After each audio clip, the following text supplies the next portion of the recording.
the setup for steelhead on the American River on the Backcast.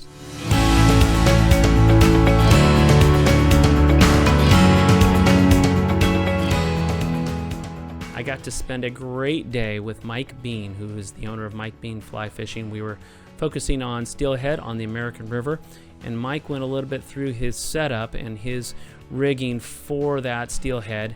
Mike has a ton of knowledge and a wealth of information, so hopefully you get something out of this video. So this was developed in Alaska, this setup, fishing the trout beads.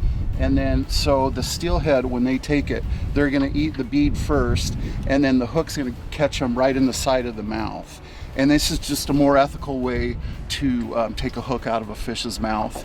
And then it's easier on the fish, and it's a deadly setup. So they're striking the entire thing. Yeah.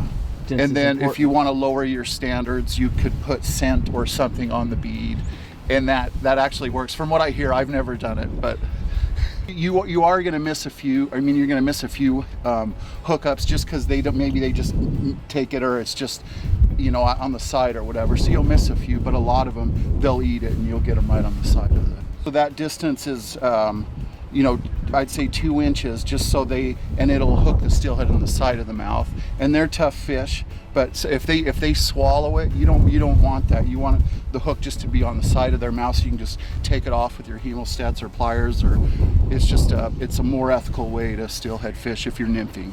This is probably the largest bead size I would use right there. But I know a lot of guys, if you're in, it just depends the conditions in the river you're on. You can try smaller beads.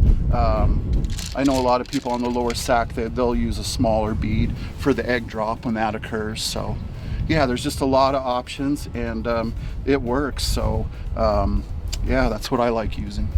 I learned a bunch from Mike Bean, who's Mike Bean Fly Fishing.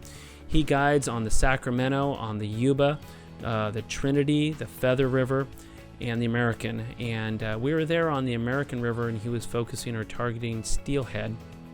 And you know, he's the kind of guy who will really impart a lot of knowledge. You spend a day on the water with him, and you'll walk away knowing a ton of stuff. And not only that, he is a fantastic guy and somebody that's fun to be around and spend a day with.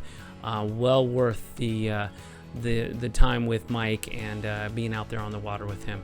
If you want to get in touch with him, I would strongly recommend it, and hiring him and spending a day on the water with Mike. Just get in contact with us, and we'll reach out and put you in touch with him.